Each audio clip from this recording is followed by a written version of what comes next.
Welcome, everyone, to another episode of The Lifting. I'm here with Ryan Poncarts again, and we are doing another episode on Helldivers this time again. This episode is being recorded on 6/29/25, and I now open this circle to true benevolence with no conflicting agendas. So now I'm going to do the law of one. We normally didn't do these on the video game episodes, but I've noticed better results on these doing this. So, this is now the law of one. When one is harmed, all are harmed. When one is helped, all are helped. So therefore, in the name of who I am, and I am one with all there is, I give thanks. This is done. So be it, and so it is. So, now I leave it to you, Ryan. Okay, so today we're going to be talking about the Illuminates in the Helldivers games. And these are the mad bastards themselves, the Squidith or Squith, as I think their like race name it really is, but everyone just calls them the Illuminate or the Squids. They're originally like a underwater race, and they're one of humanity's greatest foes in the Galactic War. Both of them. So in Helldivers 2, they have reappeared after 100 years of being what we thought was extinct, as a result of us detonating a black hole bomb that created a black hole to wherever they happened to go at the end of the last war. So to start this, we need to talk about the first Galactic War, when humanity fought the cyborgs, who now lead the automatons, who are like the bots. We showed them off in a previous episode. We fought the bugs, who evolved into the Terminids, who we fought who are fighting in Helldivers 2. We showed them off in the last episode. And we fought the Illuminate. So, to go into how conflict started with the Illuminate, basically, we found them and it was peaceful for a while, but then we found they had super high technology that we wanted, so we attacked them.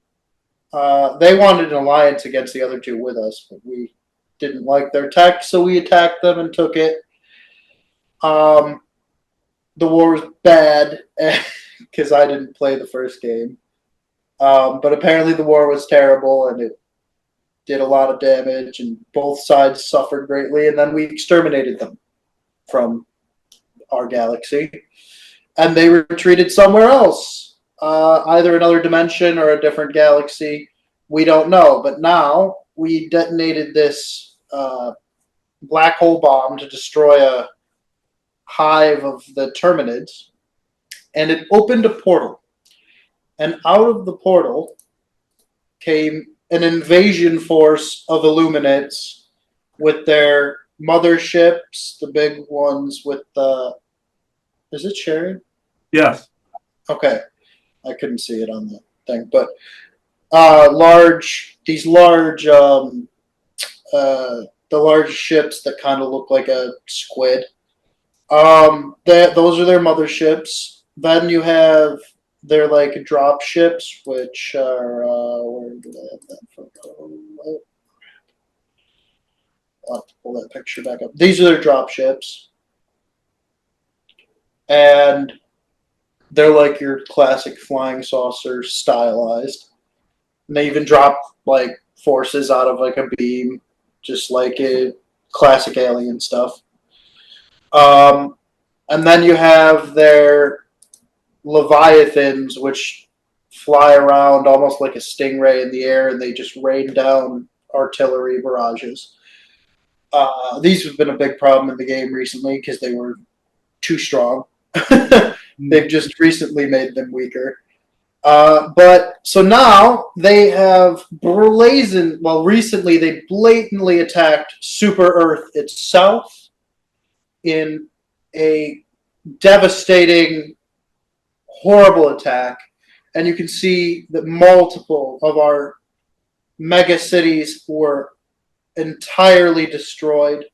leaving only Equality on the Sea and Prosperity City in their wake. But the Helldivers and the Sea troops, the Super Earth Armed Forces, were able to push the Illuminates back, and now they are a holding in the southern reaches of the galaxy, as you'll see soon. Uh, we basically have the protection of Super Earth down to the Chinese player base, who, when they heard that China was being attacked in this game, flocked to it to defend China. It's actually insane. There was more players than ever before in the game as a result of this event. Because of the Chinese player base basically going ham and just defending Earth along with the rest of us who were trying to defend Earth. But in that time, they took out they took out York Supreme, Remembrance, Port Mercy, and whatever city is in what is like France and the Netherlands. I don't know the name of that one off the top of my head, but it might just be an administrative center too. And this is Super Earth in the wake of their invasion. A lot has been destroyed, but rebuilding efforts are on the way for democracy. And so this is what happened. But now to show you the Illuminates themselves. And that are, where's that photo? These guys. These are what they look like. These are like energy weapon staves. They can shoot with them, or they can like hit you with them. And they're high technological race. They like using like lasers and like lightning arcing technology that will like fry you. But they also create the voteless, where they take human corpses and somehow reanimate them into essentially zombies that they control. They create like hordes of them that will go crazy and attack every living thing they see. These guys are like their foot soldier grunts, and you can tell that clearly they've been genetically altered humans in some way but what we believe is that they collect human dead and then they reanimate them in like this twisted form. They also create flesh mobs, which are these grotesque beings that are basically an amalgam of human dead that turn into like these giant charging beasts. Behind that, you can see the Stingray. That is essentially an airstrike that flies around and continuously does airstrikes on you until you blow it up. They're quite annoying. They're easy enough to dodge if you get out of the way quick enough, but they are quite annoying, and it takes a bit. It doesn't. They're not terribly hard to take down, but they can be problematic. Also, you have their Watcher, the strange floating triangle diamond thing. Some people call them the flying vaginas. They just kind of go around and they alert the Illuminate dropships where to send troops. And then you have their Walker thing, which its name eludes me at the moment. I think they're called Striders, and they have like a death ray on the front, and they like lumber above buildings, and they're about, I don't know, 20 feet tall, and they have like an overshield that you have to take down, and then you can blow them up. A lot like a droidica from Star Wars, if you know what I'm talking about. Very similar, it looks like. Yeah, very similar. And then that's a better view of the drop ship. And there's the Leviathan again. And so that's the Illuminate introduction. We'll go into more of them in game because it's hard to talk about these guys. These guys are basically an enigma.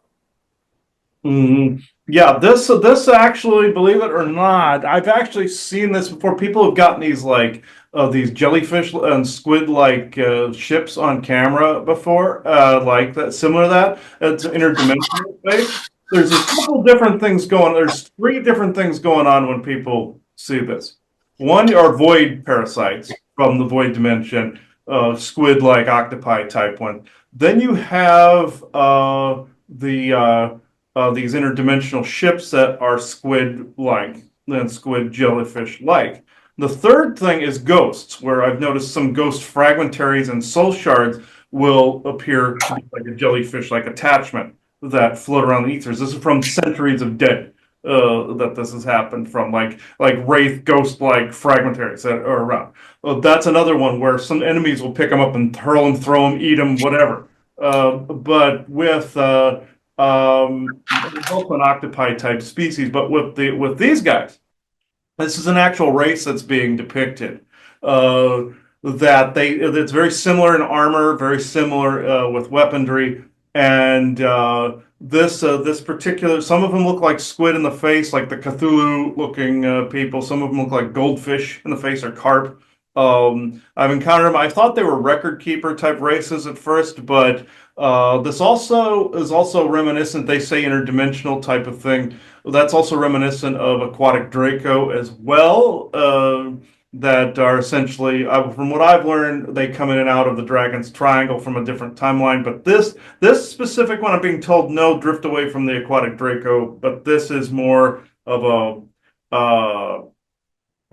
this particular fish squid Cthulhu like race where they come in these squid like ships. So this is depicting an actual thing. And yes, can they reanimate the dead and do things of that nature? Can they do something like that? I'm being told that they did it in the ancient past, something very similar. They're depicting an actual galactic event here from extremely long time ago. Whomever comes in to speak will more than likely talk about it, but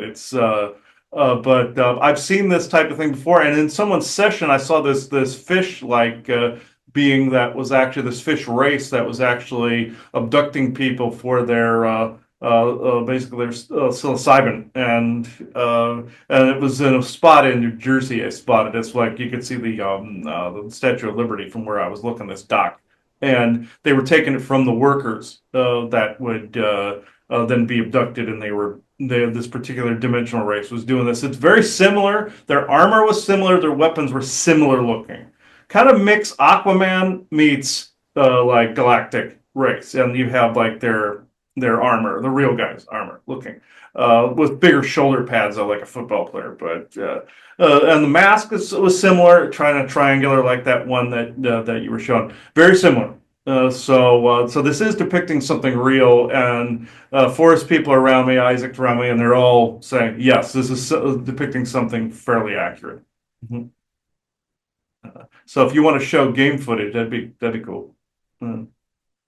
But yeah, that's I when I looked at that picture, I knew it was this, and even at the conference last year, 2024 Disclosure Now conference, Speaker Miles Johnston spoke about the jellyfish interdimensional craft there. So we thought that was interesting synchronicity. I said, yeah, these guys are dicks, pretty much, and he was talking about them in his lecture. So Yeah, they're definitely a powerful race that has very problematic technology. yeah, it's been a while since we've had problems like that. So yeah. Yeah, someone's not happy with us. No, they're not. So yeah, when we do channel, well, you can just ask that at the end. Show me. There we go. See everything.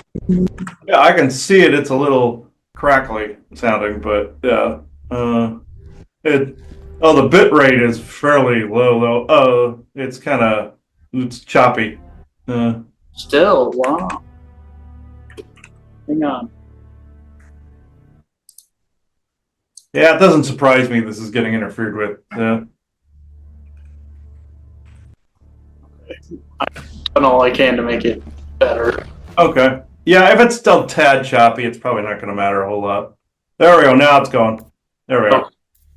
There we go. It just took a minute. Yeah, it just took it'll take a minute. Yeah, it's working right.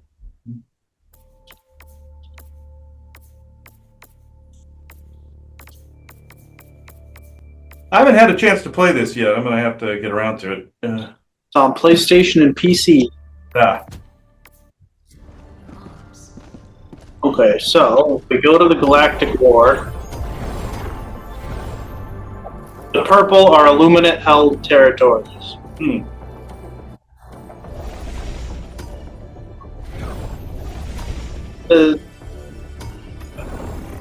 Not going hard. Okay.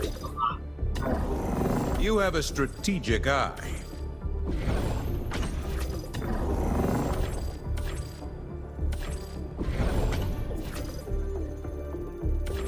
Allied destroyer coordinates received. So I'm gonna join up on some people. Initiating Try and show off as much as I the can. Zaya Rugosia system. Let's hope they don't kick me. What? The hope they don't what? Kick me out of their game. FDL jump successful. Mission coordinates locked. Hellpods primed.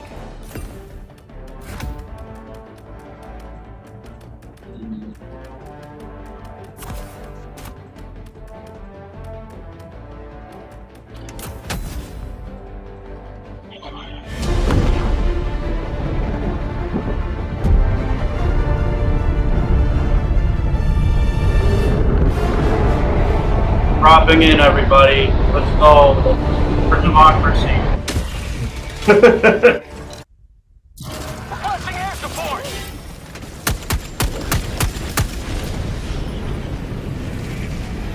Requesting orbital. Orbital inbound. Calling down a sentry.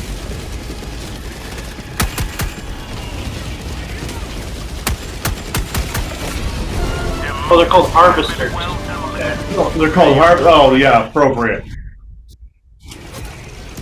Dropping a pin. South. 100 meters. New man. Requesting tag pack.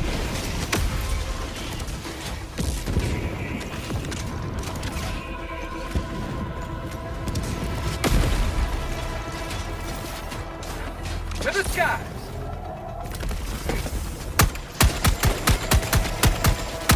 Something. One squid down.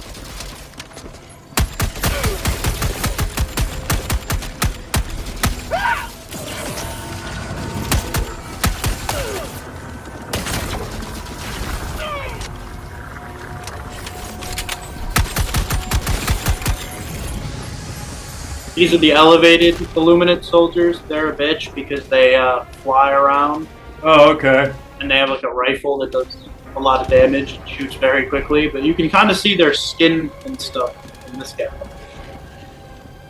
And their grotesque feet. Yeah. They're similar to Aquatic Draco, very, very similar, but I'm being told they're separate race. Okay, let's deal with the Horde this way. Supplies.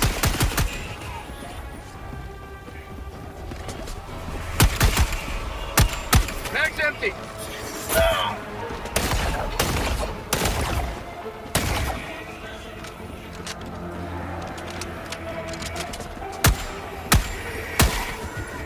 Mission at 30 minutes remaining. Aiming at an eagle. When they set up shop, they'll drop their dropships down. You have to blow them up. Oh, okay. Damn. There's Flesh Mob. Best way to take them out is you have to take out all the individual faces of the beings that made it up. Oh, okay.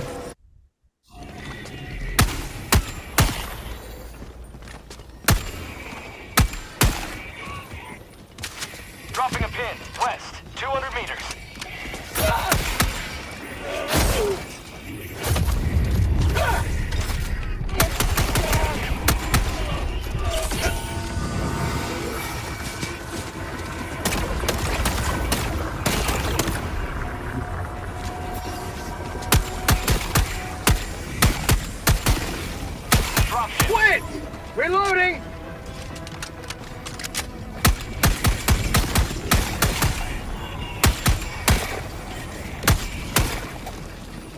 Yeah, their main strategy is swarm you with these guys and then call in more stuff while you're distracted.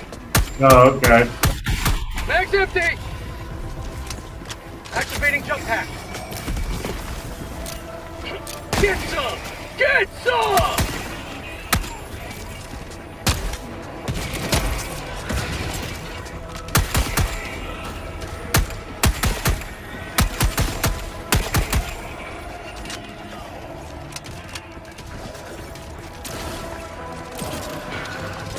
That's what calls things in. The flying vagina. Mag's empty! It also will shoot you with electricity. For prosperity! I just heard Isaac say, damn pussies in their shenanigans.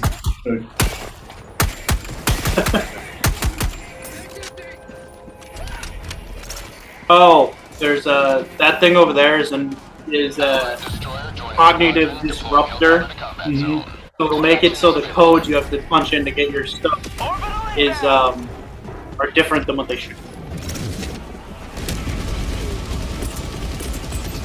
You can see they're changing rapidly. Yeah, yeah. Requesting air support. Calling down a sentry. Reinforcing. Spread outpost spotted. Changing way rapidly. Calling down supplies.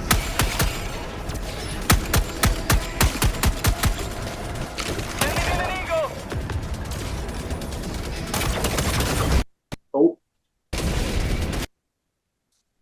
And my game crashed.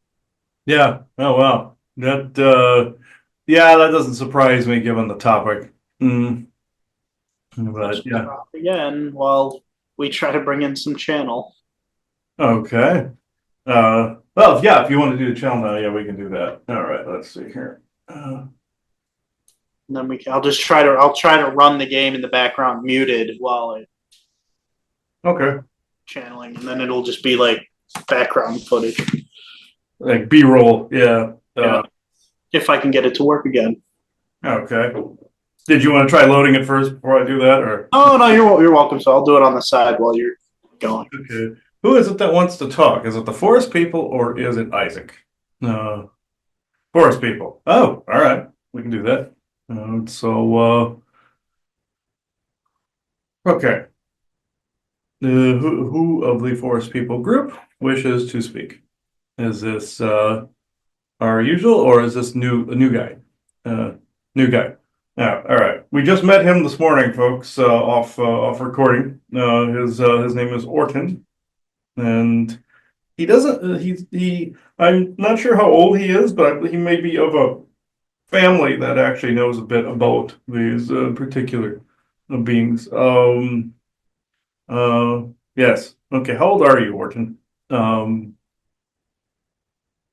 say 420? No. 520, did you say? Okay. Let's see. Okay. 520-ish, somewhere there. Okay. 27, 28, something like that. Okay. All right. So, benevolent, those people. Oh, and then you'll let it switch over to Isaac part of the way through. Okay. Yeah, we're good. Now let's see. If you want to come in through.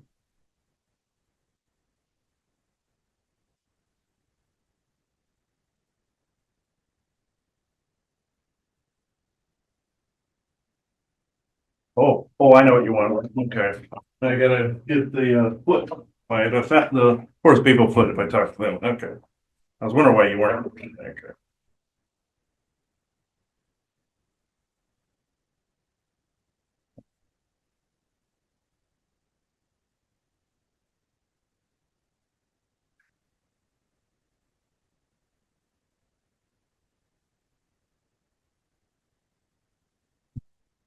Interesting communication method. Yes. I have not done this before, this way. My name is Orhan, and I am from well, I will just keep my location secret since before recording it was asked So, with this, my cousin Banyan also is around as well. We wish to comment on these creatures.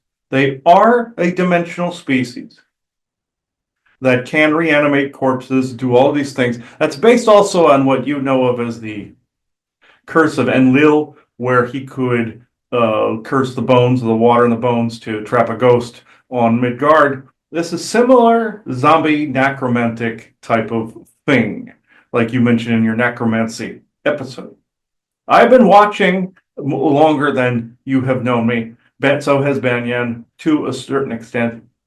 We also pass information around to other tribes as well. You've been in communication with our people for some time. So, with this, I will say the way they are depicted, yes, is it similar to the aquatic Draco? Yes. Is it similar in some aspects to Mer? Sort of. In their some of the armor and looking somewhat. Aquaman is closer to the other Myrmidon types, but with this, these guys are a dimensionally galactic species. They pop in and out of dimensions like one of the ones in your Star Trek Voyager, where they would pop in and out of a dimension, couldn't stay long. These guys can stay as long as they want, per the fact that they're wearing their armor. With their squid and jellyfish-like vessels, they live in a, how can I put this to where you can understand? In your Star Trek Voyager, they have a place called fluidic space, and they have the species known as 8472 in that, where the Borg are fighting them. Very similarly laid out. There is a fluidic space. These guys come from a dimension that it would look almost like plasma to the untrained eye, but it's water. It's a type of water that is greenish looking, very much like if somebody pissed in it too much. It looked like more like Mountain Dew, almost like a nuclear waste dump. You might as well judge it as that. But this is where these dimensional spaceships come from. They are a galactic faring race, but because they can open portals anywhere they wish in the galaxy. The territory they showed on your map that you showed is very, very similar to that of their actual territory. They are not. They are powerful, but they are not unstoppable. They are, excuse interference. Give a second.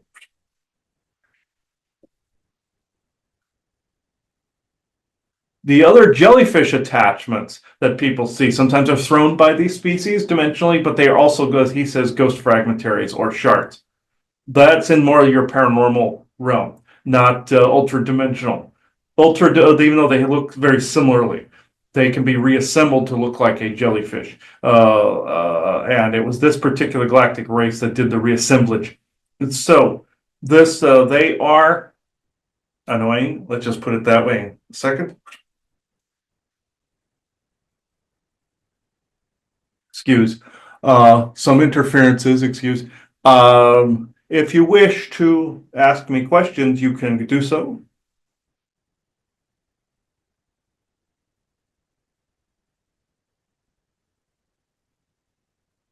You're on mute.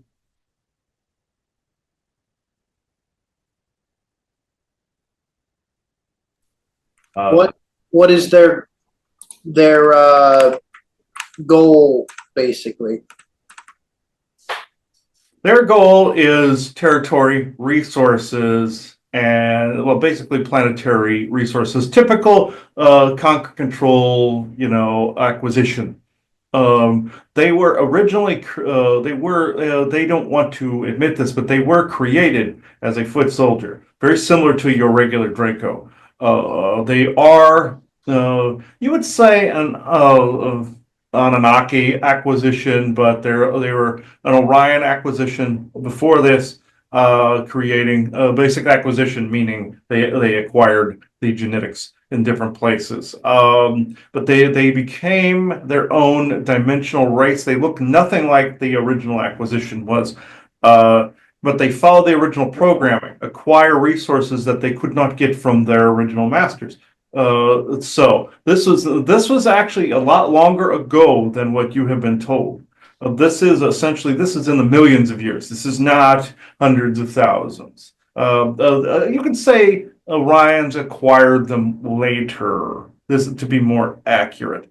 It is more like a more of an Anunnaki type of situation, whereas it would be more like you would say Odin and his children did some acquiring here as well. They came long before, and they did do some genetic resequencing themselves. And then Poseidon and them, which would be Enki. Then you have Enlil, which would be Zeus, and Anu, which is Odin. But with this was in a time long ago, and they used them as foot soldiers.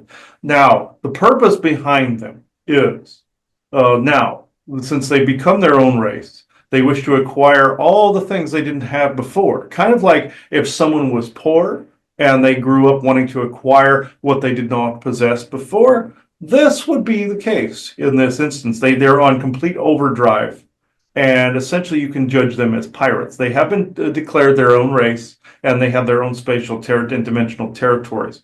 Uh, but to say they were created is more of a partial truth. There has been a fish race in the fluidic space for a long time. It's just that their DNA was taken to make a different rendition of them that then rejoined the originals, just to be more accurate.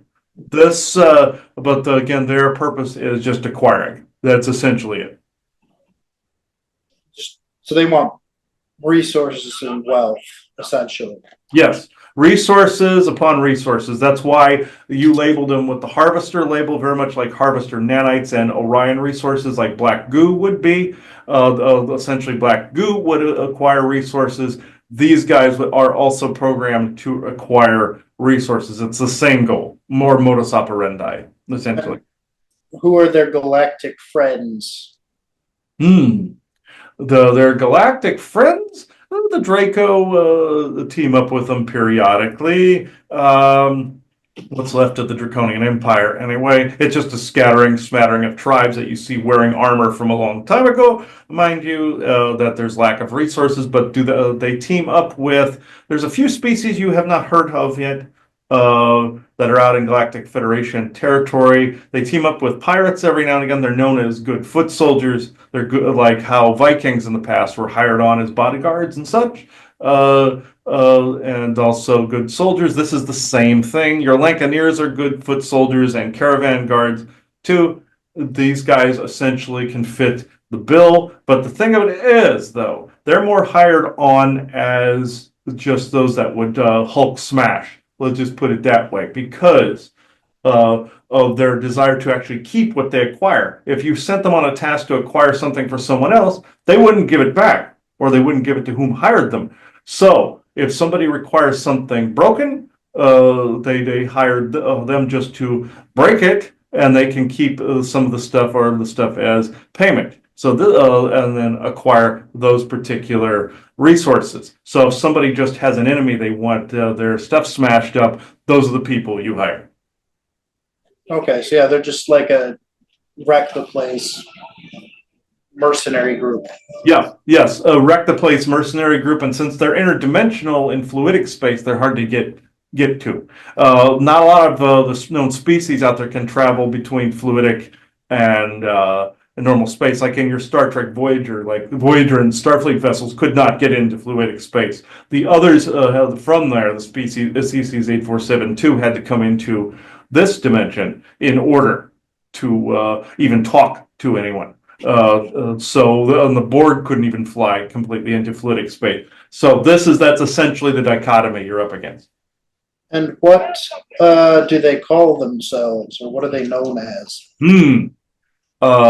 I know you had a name in the game, but the name they call themselves, you wouldn't really be able to pronounce it, but they do have nicknames out there. So one that is the closest to your language and not any galactic language would be, how can I pronounce this? It is in one of your earthly languages, Ajim, meaning meaning chaos.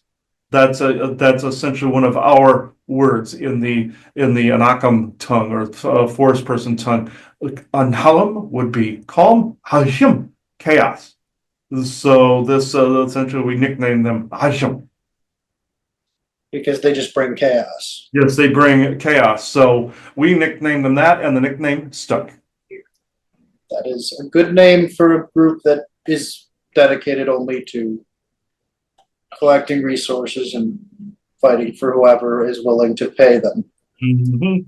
Yes, yes, and they essentially whatever they leave behind, like say if it's a planet, if they don't want to acquire that, if they can't use it for some reason, the person that hired them will use it as a territory. That's also been known to happen too. Okay, and are they able to be placated as to like not work in nefarious ways, or are they more like do groups have to like pay them off to stay away? Sometimes, yes, if they pay them off. Very much like in your Viking history, some groups would just make deals, pay them, and give resources so they wouldn't ransack their village or town, or rape and pillage and plunder. This is essentially the same thing, but if they see a territory worth taking, they will do it anyway. 9 times out of 10, you say they would take the bait or take the tribute, let's just say, or the bribe. But yes, so yes, some people do pay them to stay away. Yes. Okay, and so they're just general dickheads, basically. Yes, pretty much. He had this correct when he addressed Miles Johnston at one point. He said, yes, these guys are dickheads. Even though he didn't know completely about it, he knew the energy, he knew the vibe, and he knew there were fish races that were pirate-like, but he didn't know the details. He knew from soul history that these guys were dickheads. So yes, Ajum are chaotic dickheads, yes.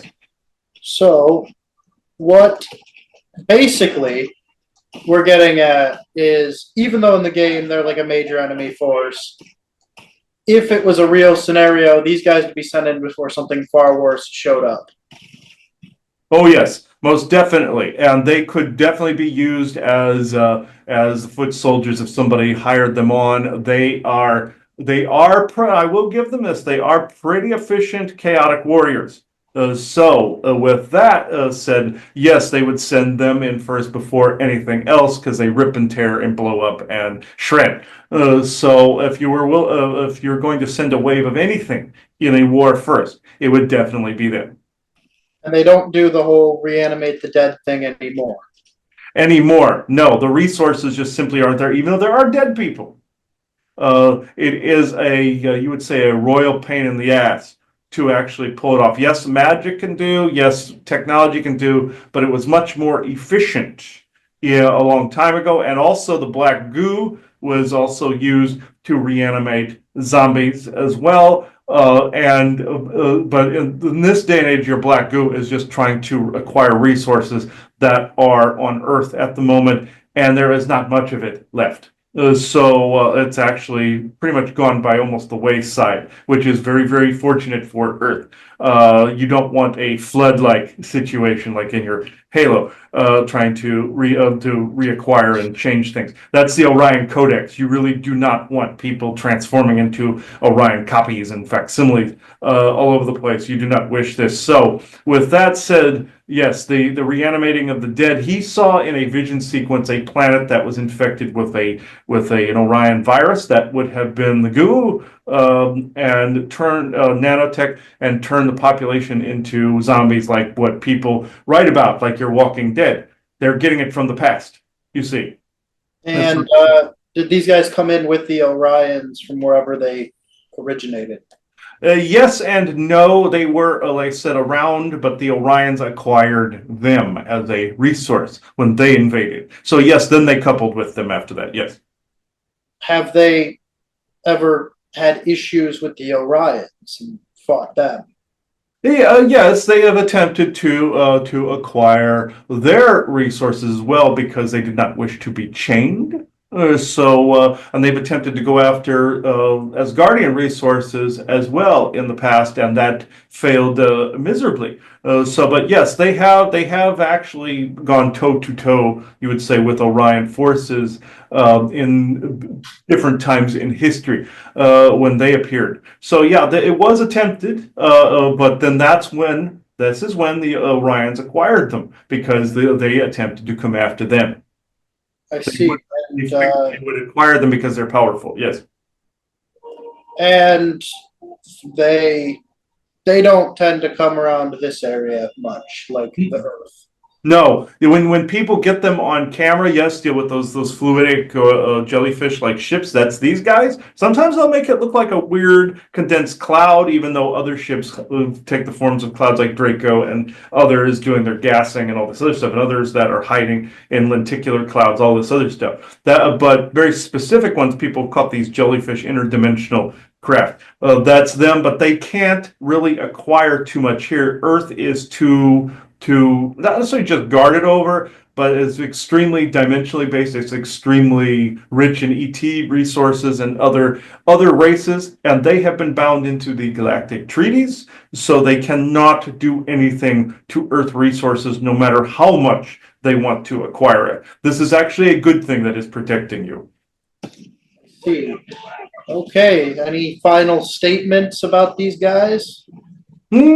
Just that the Ajim, even though they may object to being called and named after the concept and element of chaos, we really do not care. They are one of the races that people will encounter when things open up, and when things open up, they still will not steal resources from Earth because Earth is, like I said, heavily guarded and protected over. This once it becomes Galactic Federation. I don't want to say territory, but once there's better contracts with the Galactic Federation, the planets and the worlds of the Galactic Federation will then protect Earth better in that respect. Just know these guys are out in the black and also in fluidic space. This is just something to be warned over. This is this is all we know.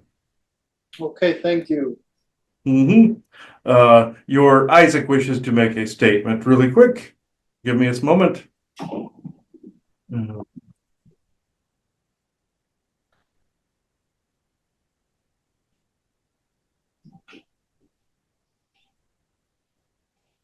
Yes, indeed. Everything he said was correct in the most wordy path possible, but what he did not mention is the fact that they have also already plundered some resources here, but then have been fought back by other sources, including Odin.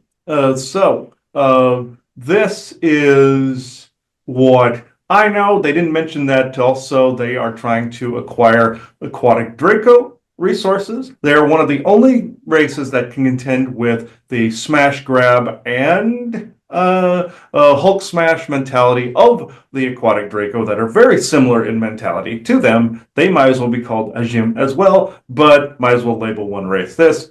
At least this race doesn't eat you. But they have been stopped from doing that, except in places where they would be most useful going after the aquatic Draco. So they are involved in that conflict as well, loosely right now, but if push comes to shove, then they will be allowed to do so. Unfortunately, if this kind of clash happened, you would be seeing a few of those squid-like vessels more so than you have seen. Even though they're interdimensional and can hide, Earth is a dimensional chaos point, whereas you have bits of the Bifrost, Nexus point, magnetic fields, dimensional fields, energetic fields, and it would be something of that magnitude would be seen by some. But it would be seen would essentially by your Sea of Japan and also your Dragon's Triangle.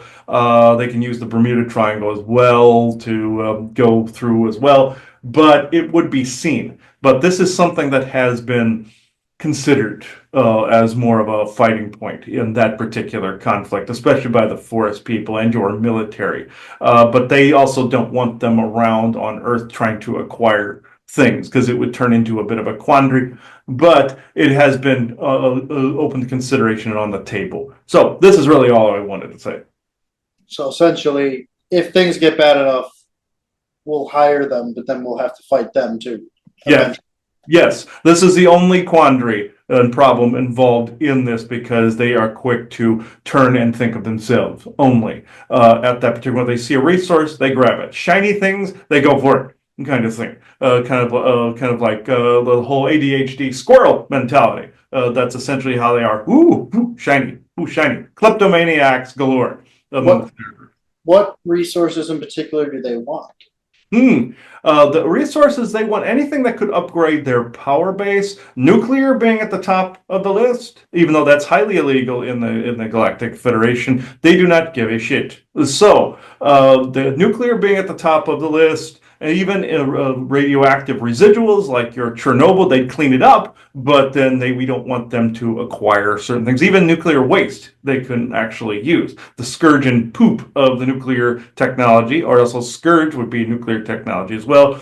Since it's dimensional, they can use it. Atomic weaponry being at the top of the list. Also, other galactic races, ancient technologies like your stone tech, they figured they can figure it out very quickly. They're very resourceful in that area. Whatever they acquire, if they don't know how to use it, they learn quickly.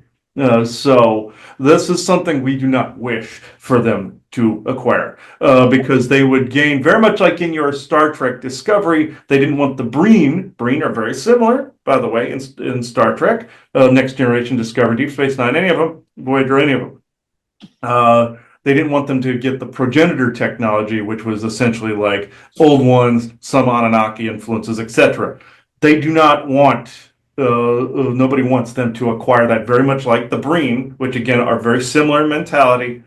They do not want them to get the progenitor technology because they would just rape and pillage and plunder across the galaxy. The similar mentalities and a similar set of situations they showed at the end of your Star Trek Discovery that of what these people would do if they acquired such resources, like progenitor level tech. And they're part of the Galactic Federation, or they're like loosely aligned to it? Loosely aligned is the best term. They're being kept in check by all the member worlds, but they won't mess with any of the member worlds because they'd be wiped out. So if Earth would be integrated in that, they wouldn't be able to mess with it. Everybody would come to Earth's defense if they tried to invade. There are good aspects to all those treaties, and there's bad ones as well, whereas if somebody tried to open the Earth up before the particular time, they would be moved against. This is why you're not seeing anybody try this. There's accords in place, very much like your Sigic Order and your Daedric lords going into that pact. It's the same identical type of scenario.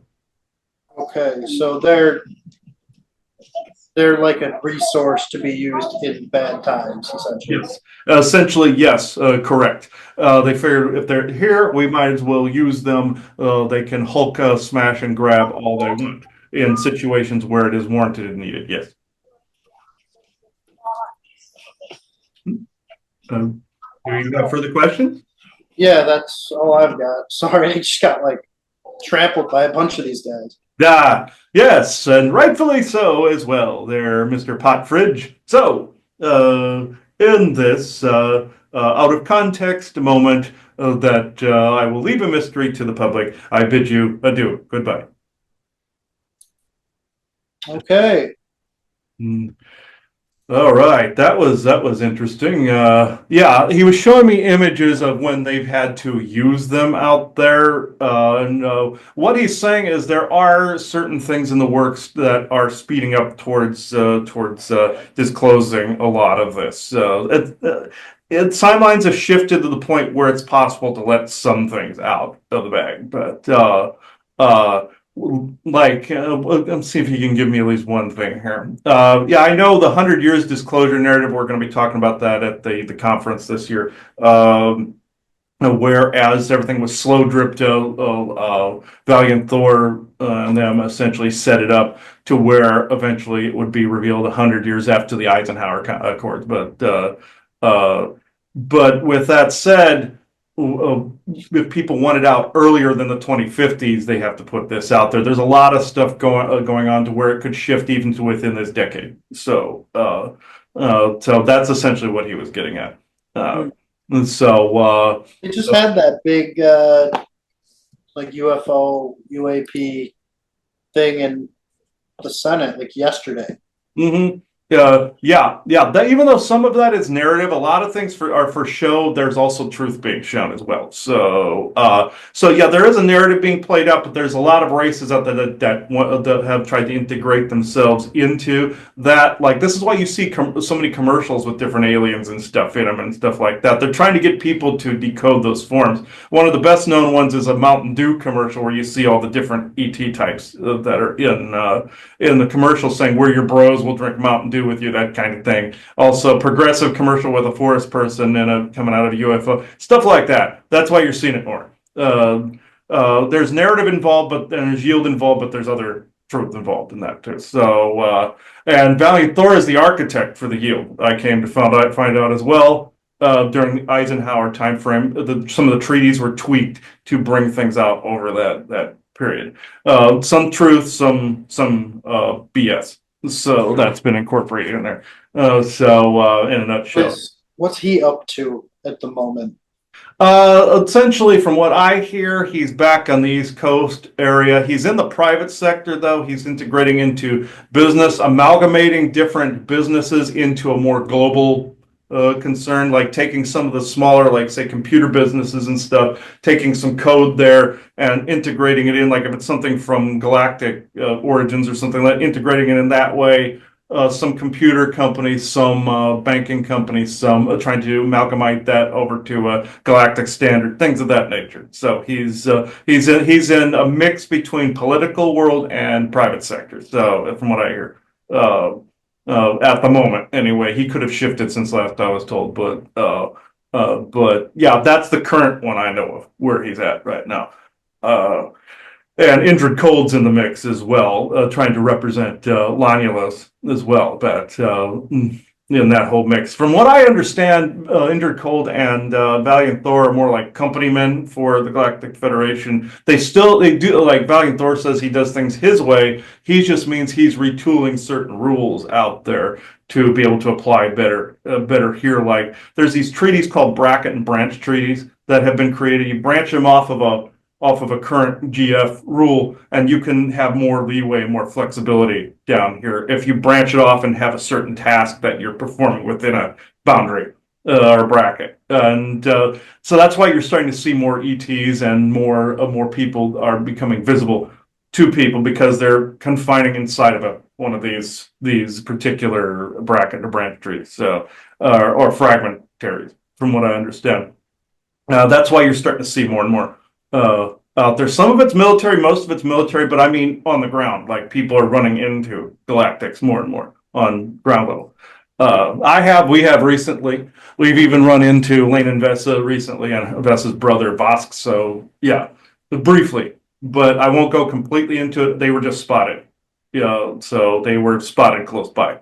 Physically to where Vesa actually walked past me within like a couple of feet. So, which I found very interesting. So, the only reason I said that is they were approving me talking about that. So, but physically, they're like bump shoulder physically. So, yeah. So that you're going to see more and more of that activity, more things like that, which is a very good thing. Hell. I think the game's about to crash. Or not, maybe not. Oh, I think it's working. Okay, there we go. We'll just see if the game like shits the bed as soon as anything big comes. Okay. That seems to be the MO today. Is as soon as like I start doing stuff, it gets easy. Yeah, my computer's an asshole sometimes too. So more touch. Bots. Let's check on. I'm gonna try fighting a different enemy and see if that helps. Okay. I mean, to be fair, I showed off pretty much the whole slew of the Illuminates, except for their big ship that comes and is just annoying.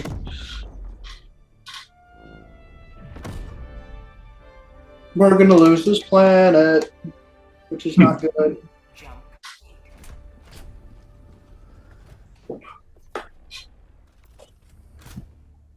Hellpods Prime.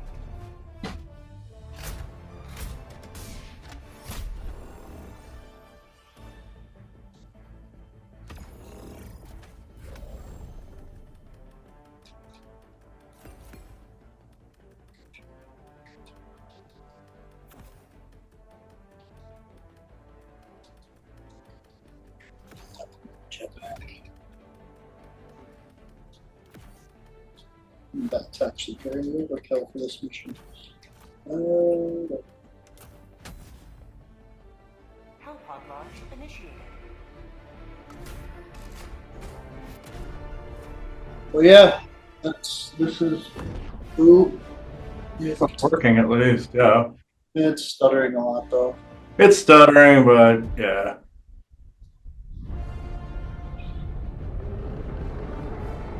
Yeah, and those pods too. A lot of the SSP have those drop pods like that too. Yeah, where they can like local insert. Yeah. There's people that have memories of like dropping through atmospheres and stuff like that, And some of the current military, some of the SSP military factions still have those too. Where those sometimes they'll invade alien ships and do stuff like that, and kill the aliens. And we talked about them repatriating humans, all that other stuff. Yeah. No. That's like the ODST, like what they were supposed to be doing when in the game Halo 3 ODST. Yeah. Their whole plan was to drop onto like an enemy capital ship and like kidnap one of their leaders. Mm-hmm. But the ship decided to jump while in atmosphere to another like planet, Mm-hmm. and as a result, they like crashed into an invaded city, and then were like basically guerrilla fighting inside the city, trying to get out. No, that's interesting. Yeah, it's similar like some of the SSP factions, where I believe they've been in situations exactly like that. There's one on Earth though, that's more of an Earth first group, and they do that to ET ships sometimes. They're considered more pirates though. Mm. Yeah, but this game, the reason why I chose this game topics for today is because it just had like a big comeback with all the. Sony removed a stupid rule that they made that brought a lot of players back, and the narrative has just been really good recently. With with the invasion of Earth and all kinds of stuff. It looks interesting. Yeah, I'm gonna have to try this one. Yeah, it's on PlayStation and PC, and then possibly Xbox if Xbox can is going to do what they said they're going to do. You'll be able to play it through a PC account on an Xbox. Oh, okay. Because Xbox is trying to integrate with Steam, which is like the main games marketplace for PC. Okay. And then if you own it on Steam, you should be able to play it on an Xbox, which is going to piss Sony off, and they might like find a way to like not allow that. But we'll see. Yeah, either that or Sony's going to have to do something similar. Yeah. Yeah, Sony's like adamant that they don't want to do it, so we'll see what happens. But in order to compete, they're going to have to if Microsoft or Xbox does it. Mm-hmm. Yeah, gaming's in a really shitty place right now. Mm-hmm. Just in general, because of basically Nintendo. Nintendo screwed everything up. What did Nintendo do? They brought out their new Switch, and now the games are going to cost $80. Oh, okay. And so all the other ones are like, well, they can charge $80. Why shouldn't we? Oh, in order to compete, yeah. And it's just price hiking things that used to be $60 or less, And now they cost a buttload. Yeah, I've noticed that. and the quality of a lot of games have gone down considerably. Like if we're going to use examples, Call of Duty's Yeah. quality has gone into the toilet, and it also has just recently they had like a whole big thing for they announced the new one that's coming in the fall. Mm. And they got like they rented out like a whole big arena space to do this like big show, and like I guess not even 10% of the place was full. Oh my God. And that used to be like the main video game. Oh, Call of Duty. I used to, but I haven't been really a big Call of Dutyer. But I was more Halo. But Yeah, you know, but it used to be like one of like the industry big games, you know. mhm. And now it's like in a depressing state where it's never going to be as good as it was because no. they keep replacing real people making the games with AI shit, and Yeah, the people more don't that want it. happens, the more it's going to downgrade. Yeah. I mean, it's already downgraded really terribly. So that's just one aspect of the industry, and then really the only people making interesting games are smaller companies and people like Bethesda, and even Bethesda's like not making quality like they used to. Yeah, I'm looking forward to like Elder Scrolls 6 when that comes. Well, Oblivion Remastered came out, and it's beautiful. And Oh yes, Oblivion Remastered. It's gorgeous. Yeah. yes, we'll do a thing about Oblivion Remastered. We already talked about Oblivion lore-wise, but we'll show it off in like its modern iteration here. Yeah, they've done a beautiful job on it. Yeah.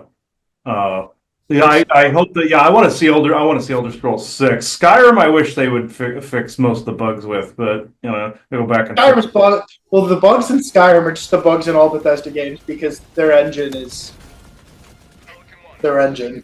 Mhm. If you can find a bug in Skyrim, you can probably replicate that bug in any of the Bethesda games because it's the same like That's true enough. That's core true. framework. Yeah, so if any of you companies are hearing this, yeah, fix your shit. Honestly, I find the Bethesda bugs to be fun until they crash everything.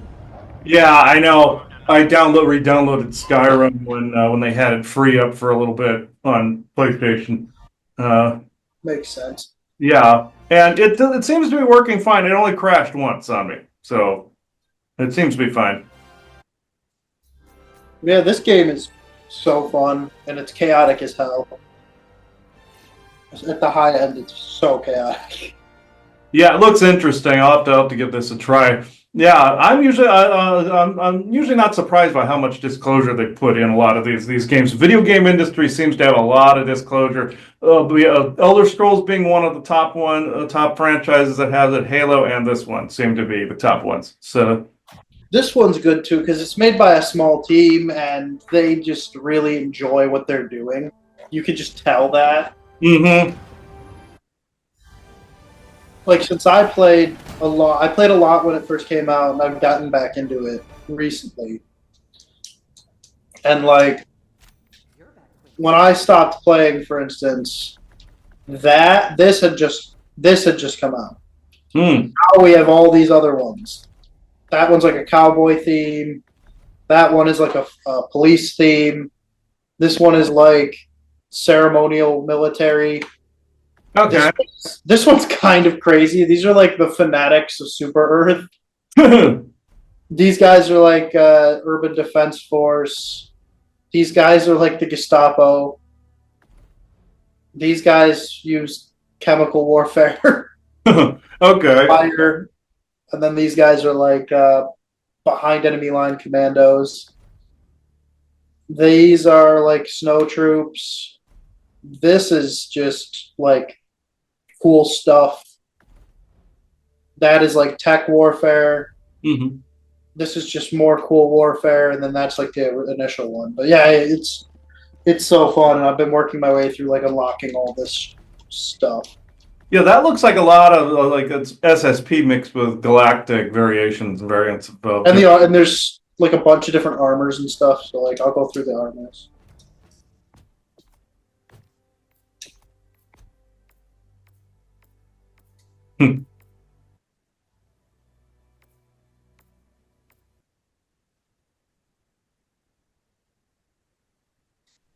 And they all have like an armor passive that gives you different like extra abilities compared to like the base armors. Well,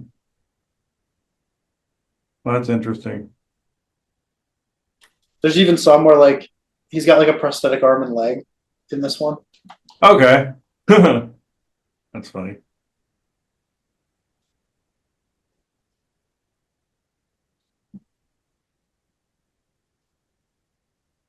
This one blows up when you die. Oh, this guy. Oh, that armor. Hmm. Oh, okay. Like you blow up, your corpse blows up when you die. So like anything around you gets killed. Okay. And then the helmets don't have passes really. But I know in the SSP they had some armors that did that where you blew up when you died. And then galactically they had it too. Mm. like there's all kinds of cool helmets. Ooh, I like the way that looks. Hmm. That's interesting. Some are very stormtrooper-esque too. Yeah, this one's based on Judge Dredd. Yeah, look, I figured it was Judge Dredd. Also, like, there's a bit of Mandalorian in there too. A bit.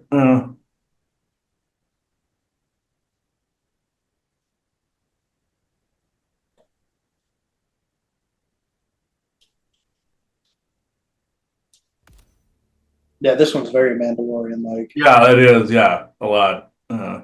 with the T visor. And there's different Capes capes. are interesting. Yeah. And the giveaway, like this cape just came out as like a fuck you to Sony, which owns the game, which is hilarious.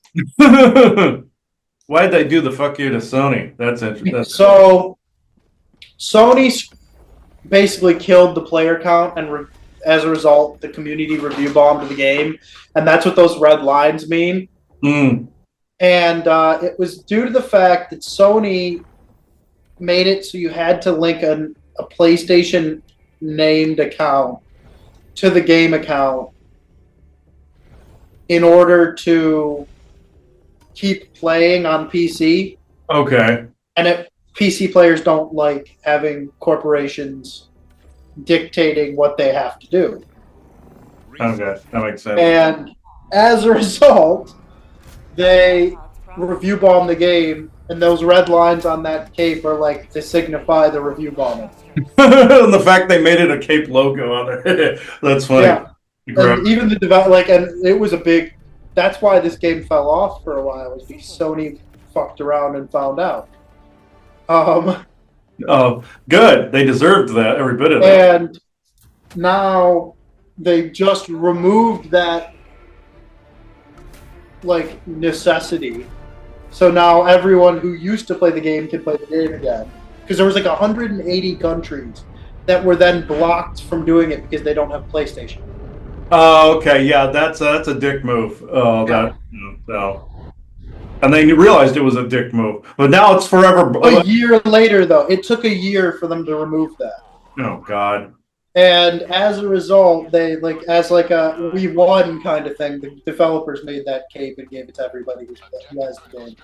That's good. Now it's forever, like in gaming history, through the Cape. Yeah, so monument or monument to it. That's pretty funny. Well, good for people for speaking out against that. Yeah, it was a big deal last year. It's behind us now. Yeah, but yeah, I heard the game industry is going to be the first to really change things. Messages that are brought through from that to even disclosure more. It's going to be one of the first areas, even long before Paranormal, long before any of it. I heard game industry is going to be the one to bring about a lot of this first. I don't deny that. I mean, gamers are. It'll give people reference in like a experience type way. Oh yeah, an experience type way. Like basically what some of the ETs do, and some of the Garthan groups would do, was the way they teach their young their kids or the teenagers.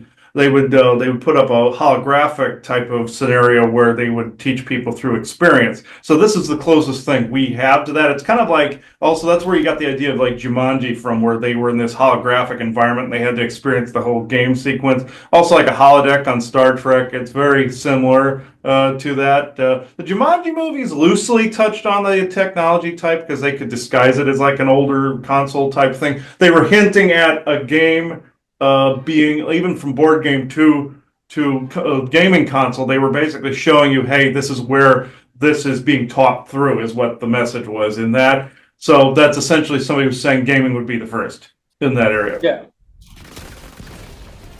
What's going on in Agartha? I have not heard about them in a long time. Oh, the what? Down in Agartha, like, what are they even doing down there? I found out some of what we were finding out was ancient history, versus now. It's now there's some spots that aren't even occupied anymore. There's ancient like from the times of the Great Seeding and also times of post Atlantis, things of that nature. But it's basically segmented groups right now that people are running into, like just pockets of descendant lineages from those times. Essentially what we're running into. Kind of like with like Wakanda in the Marvel Cinematic Universe, where they're an advanced culture that had more resources, kind of thing. But it's like hidden behind a hologram wall. That's essentially what some of the Agarthan sects are. It's more there's a lot more dimensionally based than there are Agarthan sects. But they're still, and some of them are dimensional too. So it's more broken up than we were originally told. And military, some of them are formerly occupied Agarthan spots. From what we were informed about. Forest people updated us at one point on the Agarthan tribes. It's not really a cohesive network. It's just they're scattered descendant lineage groups. Mm-hmm. Like you had Syrians on the west coast, you had some forest people mixed in there, you had some cat people like in Arizona, Lancaneer groups that are dimensional. They're not really a Garthan, but then you had maybe a couple small fish groups, then you had a few others like Elven and all that other stuff, but most of them are dimensional anymore, but then you have some underground as well. You had some Nordic groups as well. And then, of course, you have our military doing crap and occupying spaces, drilling into the spaces like you've heard the stories about breaking into Agarthan areas, or even the Battle of Dulce, where they found that Eben and Lancaneer and Grey grouping in there during that. Oh, I've heard of that one, yeah. Yeah, that's essentially where it's at right now. Is that from what I heard? Just like the whole Agarthan network thing isn't really around anymore. No, that was ancient. That's an ancient idea. So sometimes you don't know who you're talking to and in what time frame you're talking to. A lot of the information we were getting had already come to pass. It was in the record. Okay. Yeah, but modern right now, aside from somebody being a smartass out there and saying everything's in the now moment, like a certain red-haired person was going to say here, but he's a smartass when it comes to that. But as of right now, where it stands is they're essentially more broken up. Like what happened with the Draconian Empire is essentially you just have broken up several tribes that fight each other, and they might claim some resources that come about them, like on Mars or other places. They'll pick up a piece of armor, paint it with something like how you see in Halo, where they had some of them have the war paint, like like some of the Sasquatch facsimiles on there have the war paint and everything. So it's like that. But there's a lot of the resources don't exist. It's like in Gene Roddenberry's Andromeda, where Dylan Hunt's frozen in the black hole event horizon. And then he wakes up 300 years later, and there's like no Commonwealth resources anywhere. And the Commonwealth had collapsed, but none of the resources also existed. So that's how galactic tech from the period from a long time ago was. The black goo had completely wiped out a lot of resources. So except if you were lucky enough to be more advanced than the black goo, like the Ligurians or the Fjordi or any of those type of races, or Trogdobooyan or any of those. But that's essentially where it's at. Where there's when the Lyrans came back in the picture, they noticed there wasn't many resources left, and they've had to readapt. It's like on Stargate SG-1, where you had like the replicators came to Earth, and all they could do was grab our own resources, like they grab a submarine, and they had all these spider-looking replicators that looked like iron, like mechs, instead of like the alien advanced ones. That's kind of where they're at in that area. The Galactic Federation holds some of the original resources, but not a lot, from what I hear. Mm. And what was I gonna say? Now I'm drawing a blank. What I was gonna say, I'm surprised the Sasquatch are letting the alien discussion happen before they come out. Yeah, I mean they're one of the races that's also showing themselves as well. This is They what. are. I'm surprised they're gonna let like us deal with aliens before that. Oh yeah, it's because they're also trying to get a seat at the table. You know, the Galactic Federation considers them more like us, like a descendant lineage versus like the original Galactic race. They're basically testing them in the same way, and they're getting thoroughly fed up with it. They're like they do all these. You have your GF testers that are testing them too, and they're getting thoroughly pissed off about it.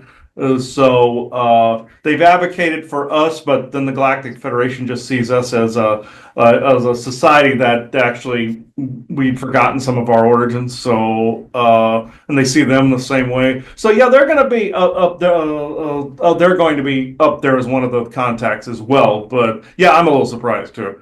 Uh, Yeah, I figured they'd come out and be like open before. Yeah, they're trying. They're part. Some of them are part of those branch treaties as well. That's why some of them appear in photographs. They can get away with that, and contact like channeling, of course, is always permitted. Uh, but yeah, they're going to be one of them. They're going to be. What I'm hearing is they're going to be also equal in that. But you're going to see more Nordic races, I believe, first. Yeah, I figured. Yeah. Human. Yeah, they look like us, like Elaine and Vessa's people, the Laniolosians and all. They look exactly like us. So yeah. Have you seen those memes of why humanity can't why aliens don't come here? Yeah, I've seen a few of them, but if what have you seen? It's one where it's like what would happen if humanity got Has joined squadron. was like working with aliens, and then it's just a star destroyer coming in. Right. And then there's another one that's recently there's these like AI. Have you seen like the Bigfoot vlogs ones? Oh yeah. Those. Well, Yeah. like this past week there was ones of these like alien invaders that had like been just traumatized by the way humans wage war, and it's like one of them jumped out of the bushes and said "boo" and then killed us all. And then there was another one that's like, we were there to talk about a parlay, and one of them kicked our general off a cliff while screaming, "This is Sparta." That's funny. Yeah, some of those are creative.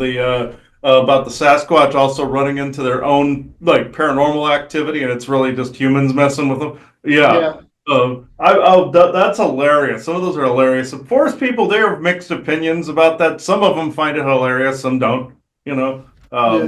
some I don't find like that AI depictions. Some do. You know. I thought the alien invasion one was absolutely hilarious because it's just these traumatized aliens like back on their ship talking about like the hell they went through against humans.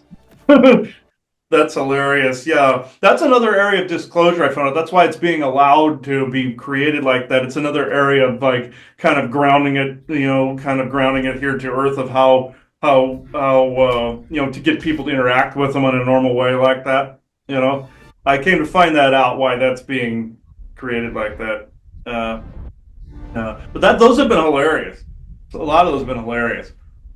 People hearing this should know what we're talking about, but I'll have to look Yeah. for in the description, but Oh, they're funny yeah. because they're just talking about like things humans definitely would do that would just traumatize an invading force to think that they're better than us.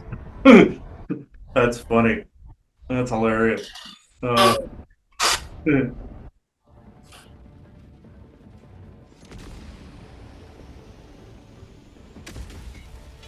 I was trying to take out the windmill. Where am I? Oh, I'm at the objective. Okay. Objective critical stratagem available. Requesting sentry. Calling down a sentry.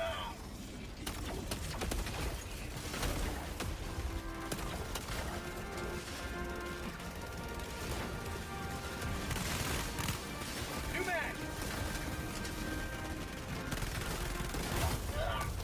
My own turret killed me. Forcing.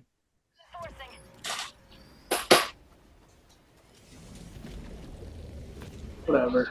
Why'd they throw it that way, idiots? Throw me towards the objective, not away from it.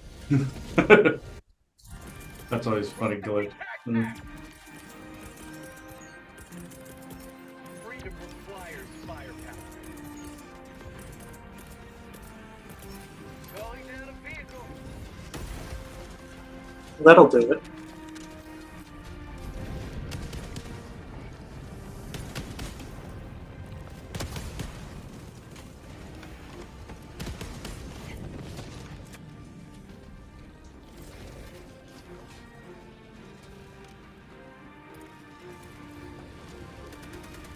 It's the Super Earth National Anthem playing in the background.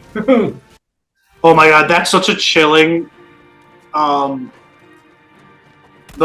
the lyrics. If you listen to it, are so chilling. They're all like, "For our regime" and stuff. Like almost like a Nazi type of thing. Yeah. Yeah, I mean, I did find out what managed democracy actually means in the Mhm. lore of this game, and it's like you fill out a vote that's more of a questionnaire about where you like what politics you want, Hmm. and then a computer like pairs you to the best candidate. Oh wow. Okay.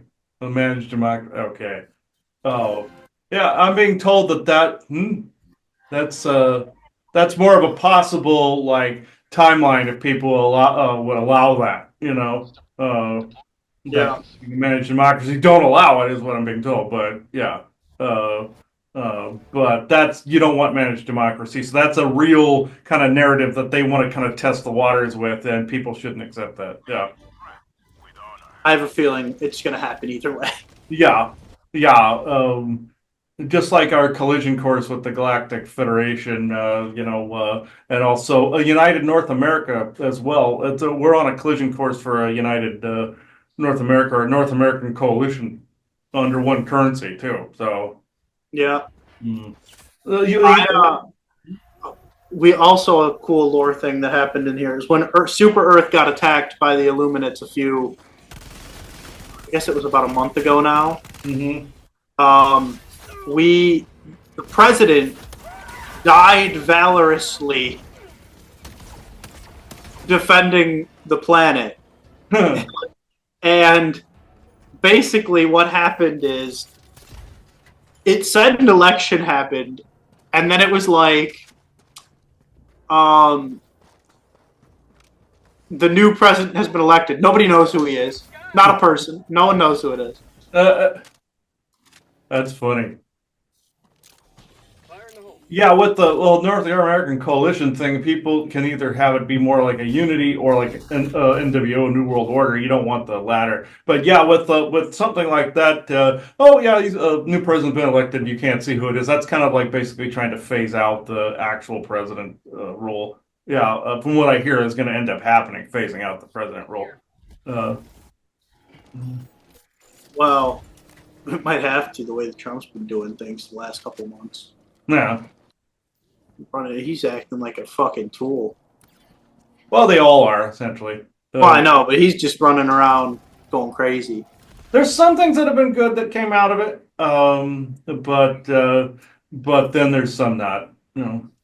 I have issues with people basically just like being deported without due process. Well, there were some that were criminals though. No, that's fine, but like, well, I guess, and then like the thing that just happened pissed me off, where it was like, technically, you're not an American. American citizens aren't American citizens anymore. Yeah, that one I had a hard time with. Yeah, no. And I'm like, then what are American citizens? Yeah, that one I had a hard time with. And then they like refuse to acknowledge what they are.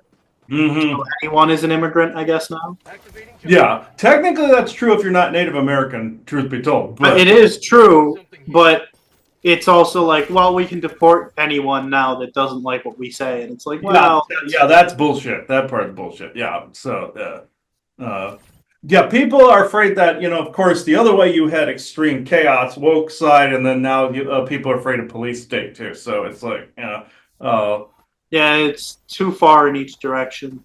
yeah, it needs to be in the center somewhere. It can't be too far on one side.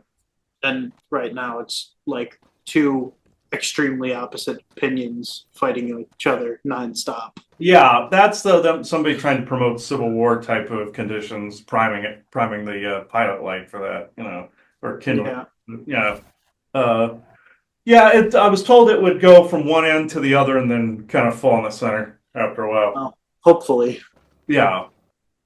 What a Mr. House system does a Mr. House type system work for business? Yeah, okay, but that'd be kind of like the old Trump idea for business. But it's kind of along the lines of a Mr. House system. Yeah. Well, they just suffered their first major setback, which I find hilarious. Hmm. Trump's like big beautiful bill. Mm-hmm. There's enough Republican like nays Mm-hmm. to basically draw Vance in. And if they get one more Republican to flip, then it won't pass even with Vance. Hmm. Okay. I don't even know what's all in the big beautiful bill, actually, to tell you the truth. It's a lot of bullshit that kind of tries to strip power from other branches and force, and basically give him extra constitutional authority. Okay. Requesting sentry. And there's stuff about like money and spending in there as well. Okay. I heard though Valiant Thor is working basically, that Trump and Valiant Thor are not necessarily working together per se, but it's kind of along the lines of the 100 Years Disclosure narrative. That's why it's moving so quickly. Fair enough. I don't like hate that aspect of it. I just hate the social stuff that's true enough. Yeah, that's true enough. The methods by which then they have to get to that goal. Yeah. yeah. Because generally, in what I'm hearing, what is being done seems to be in opposition of the way that the Galactics want the world to be. Yeah. There's some things that it's being used to bring about a particular goal in one aspect, and then eventually it'll flip over to the other. But from what I'm understanding it, anyway. Yeah, it's just everything's messed up, basically. Yeah. Now, do I look forward to prices going down? Shit, yes. I'm just glad that I live in a state where I'll be getting a check later in the year because of what is it? Inflation reimbursement. Oh, really? I had not heard about that, actually. Yeah, New York is doing it. Interesting. If you paid New York State taxes last year, apparently we're getting like $550 in November. Oh, that's interesting. I like how they pose like wrestlers. Oh. Yeah, that's just the one I have. There's a bunch of different poses. That's like WWE where they pose. Here, I can show you.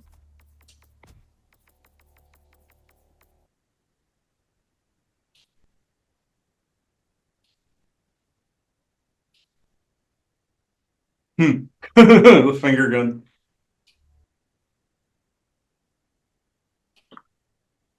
There's one that's just him squatting. The hell? Would have made more sense if they just done the squat, like that quick, but yeah.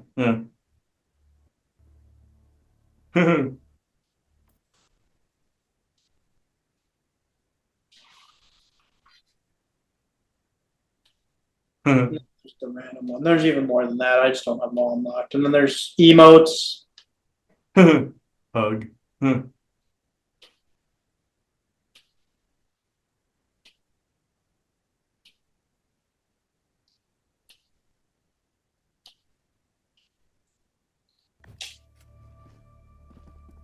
gonna traumatize this level 4. The enemy has launched a coward. Put him in a mission he's not ready for. Operation Next call. I need to switch my gun. I could do that from the pod though.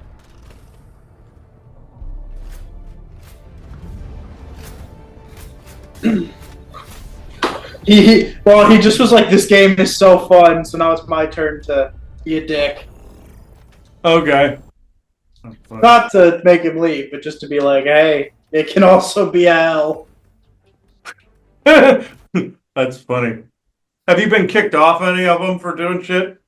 One of the things I got kicked off of a game for yesterday, but I'm hosting this game, so that makes it easier. Okay. Is once you get on the like extraction shuttle, Mm-hmm. it doesn't matter if I kill you, but I killed some people that were already on it just to be a dick. Oh, And I got kicked for it. oh, that's funny.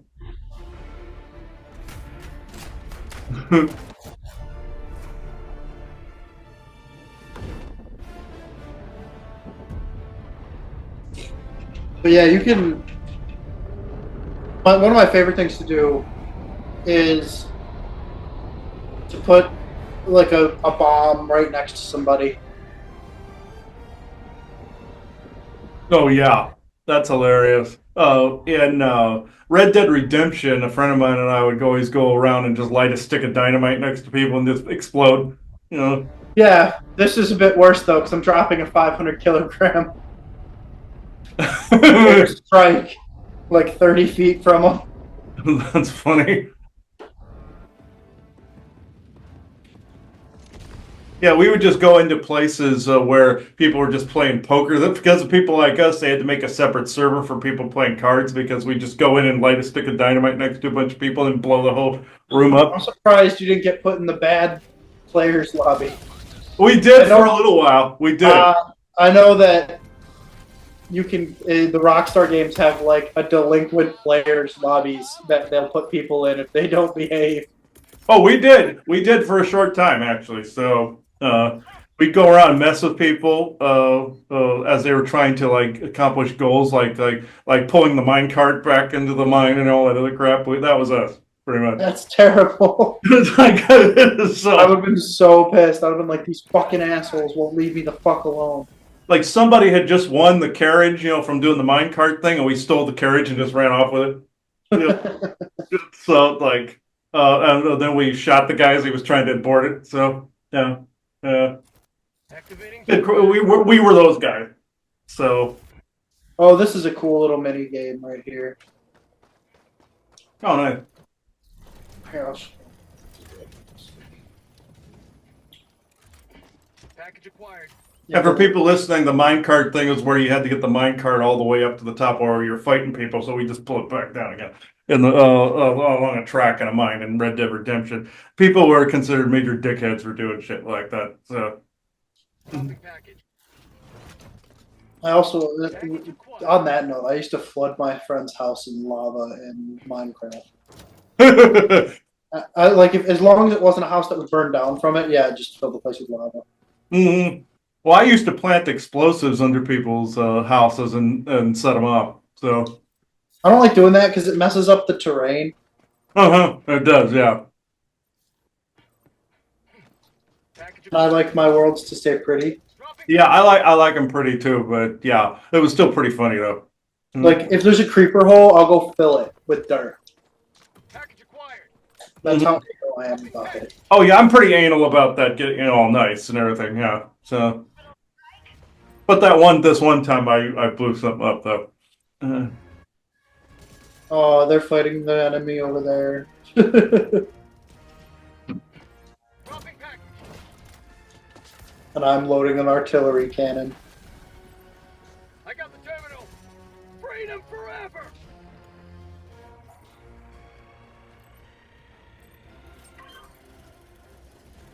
And then I can use that artillery to destroy things. Objective complete.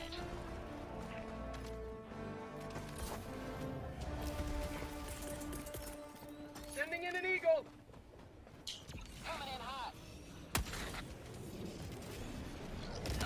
I'll figure it out in one shot. Mhm. It's the easiest way to do it, otherwise you'll get swamped by guys.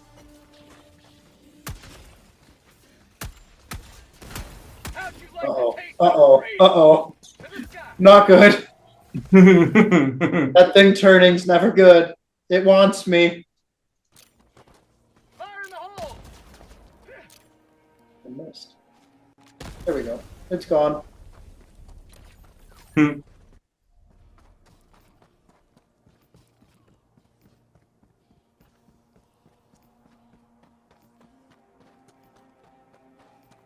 But yeah, if you get this game, we could probably stream it. Oh, that'd be pretty cool. Yeah. Yeah, I'll have to get it. I'll have to get a copy of this. And you make a Discord account and we could sit in there and chat while we play.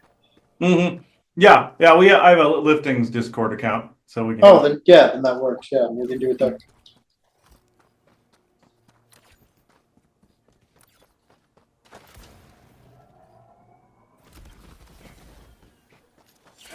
So when's so what are you bringing? What are you doing at the conference? Well, no, the thing is, we by the time anybody sees this, it'll be probably done. But yeah, we're doing vending talks. We're doing two talks, one on the 100 Years Disclosure narrative, and one on the. We're going to be part of a panel about some ancient artifacts, things of that nature, about different little aliens linked to ancient history, things of that nature. We were invited on another panel. So, and we're doing the opening ceremony as well, using the law of one to open the whole event up and everything. So, Nice. yeah. So that it's it's going to be pretty cool actually. You know, they're like not. I think it's like an hour from Tampa. There is a Saint. Where you're going to be is right next to Tampa. Like an hour from there, there's a Sasquatch like center. I've heard of that. Yeah. I tried going when I was in Miami a couple months ago, but it was shut. Oh, yeah. I heard about the whole Sasquatch. Like was like a museum or something like that. Yeah. Yeah, it's in the Everglades. It's called like the Skunk Ape Research Center, I think. Okay.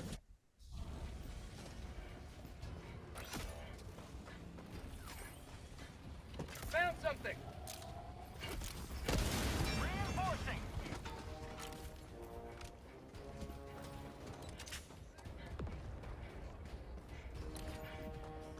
Outpost cleared. But I wanted to go. It just didn't work out because it was Easter Sunday and it was shut. Oh, okay. Okay. I went at a bad time. That's why. Yeah. Yeah. We'll see if we can try checking that out. If there's time. There were other people there that wanted us to come by and stuff like we just don't have time. Yeah, it's close to Everglades City. Ah, okay. Because then when that didn't work, me and my buddy just went on an airboat. Ah, okay. And even though he lives in Miami now. And he's lived there since like June of last year. That was the first time he saw a gator, and I'm like, dude, I used to see him all the time when I lived in Florida. What are you on about? Yeah. Oh, yeah. I one time when we were at Joanna's family's house, there, I went to go throw shungite in this pond, and so as soon as I dropped a whole bunch in there, I saw like a tail move underneath. I'm like, uh-oh, I gotta get away from the edge of that. Yeah. But I was like flabbergasted that he hadn't seen one in the whole time he'd been there. He's like, yeah, dude, it was so cool. It was the first one I saw. I'm like, what the hell? Yeah, they're very communicative too. You know, like when there's somebody I know that I do a session with in Florida, and they're very they're very telepathic. I noticed. Interesting. Gators are.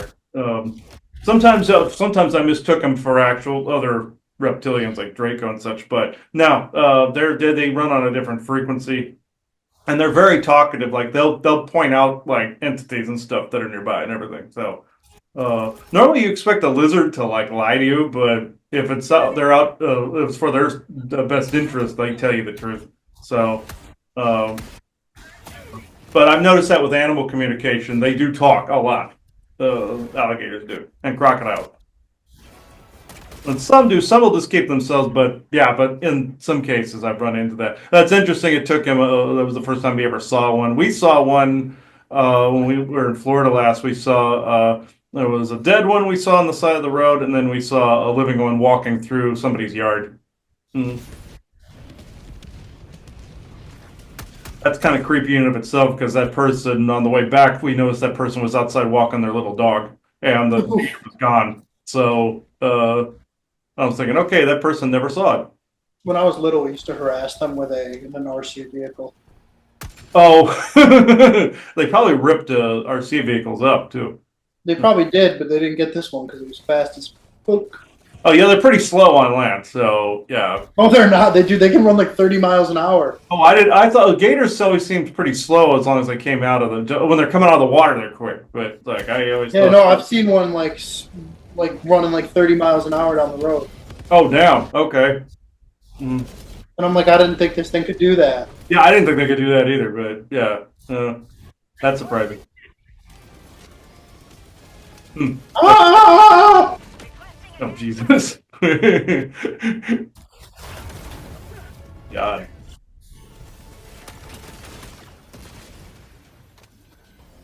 Okay, take care of that.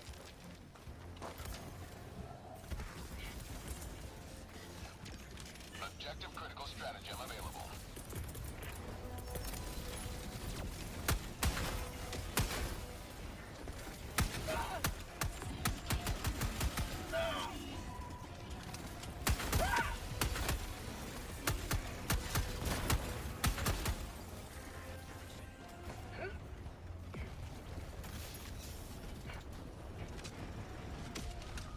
Engaging terminal.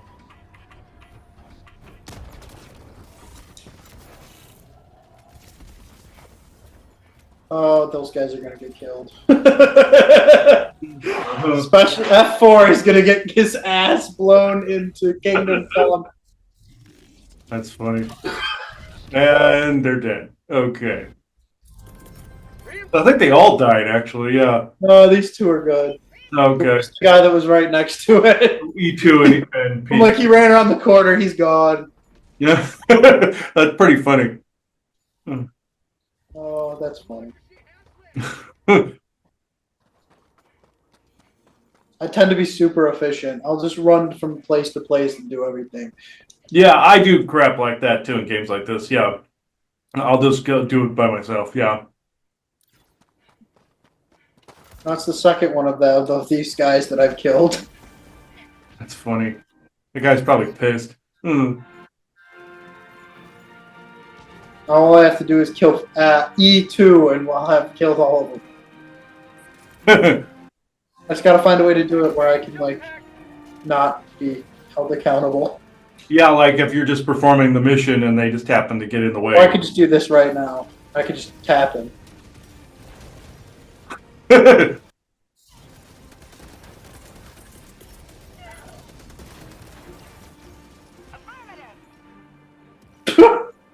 Okay, now he'll be pissed. Okay. He's not gonna die from that. That's hilarious. Sending in an eagle. To the sky. He'll die from that, though.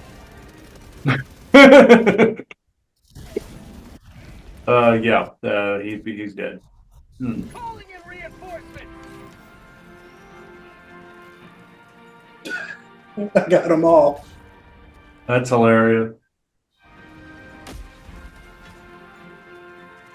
Joining the You drop a nuke on some people.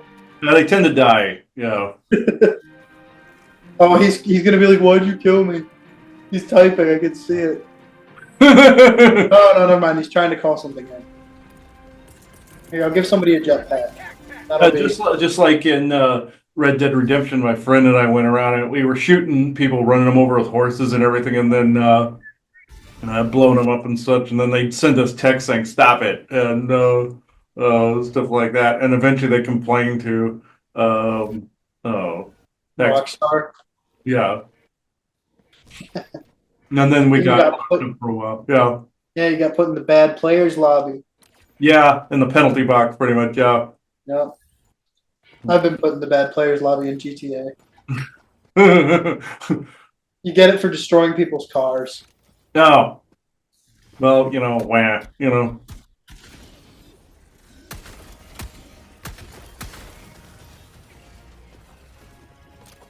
Throwing grenade!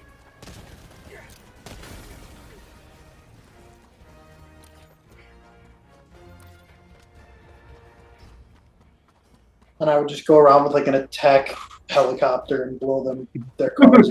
I was working with some people on it was GTA 3 at the time, and they were all in a helicopter, and I was piloting it. We were just flying around. I just jumped out, let them fall to their death.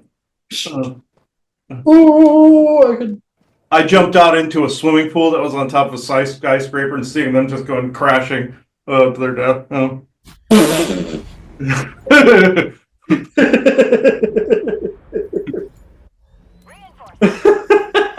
I killed everybody except for one of them. But that's funny. Oh, I'm surprised you haven't gotten any texts yet, but yeah. Oh, some guy just said lol. He's like, what the? He's like, lol. Oh shit. Give me my fucking shit back.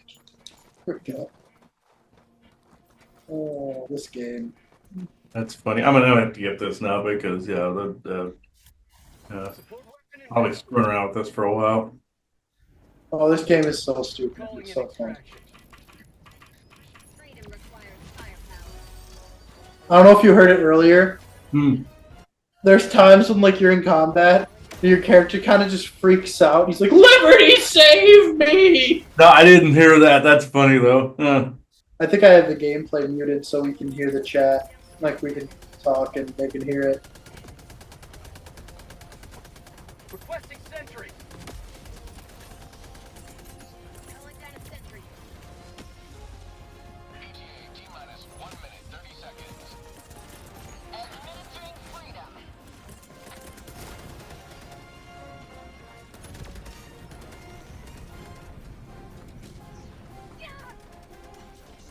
Bag's empty.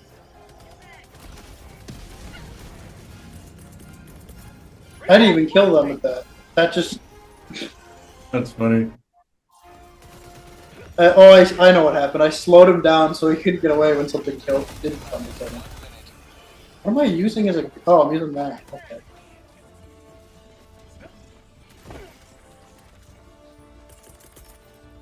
Sending in an eagle. Unleashing democracy. Out of ammo.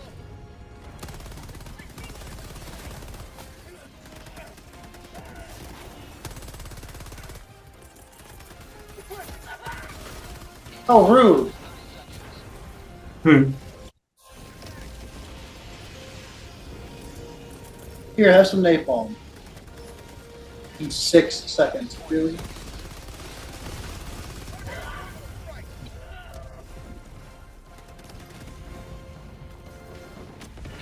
T-minus 10 seconds.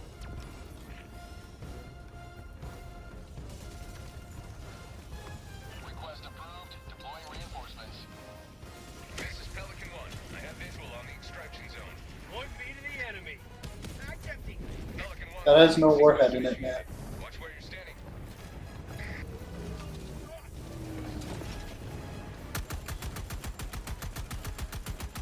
Nothing in the chamber. That guy knocked me over. That's weird. Pelican 1 preparing to depart. Shuttle launch in 20 seconds. Extraction complete. Pelican 1 beginning ascent.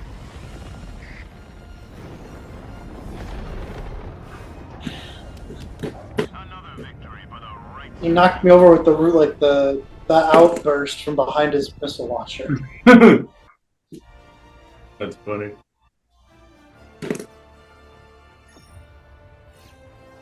What do you have on the rest of the day?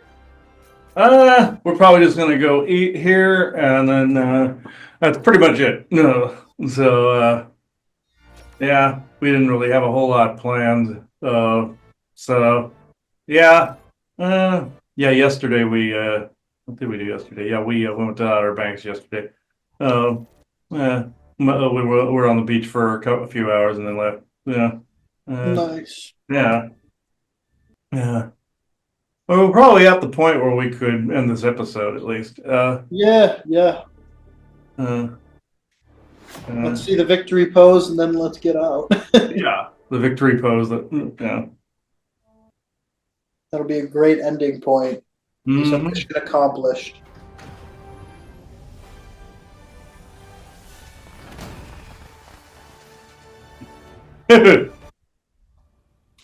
All right. Yeah, that's a good stopping point there. Yeah.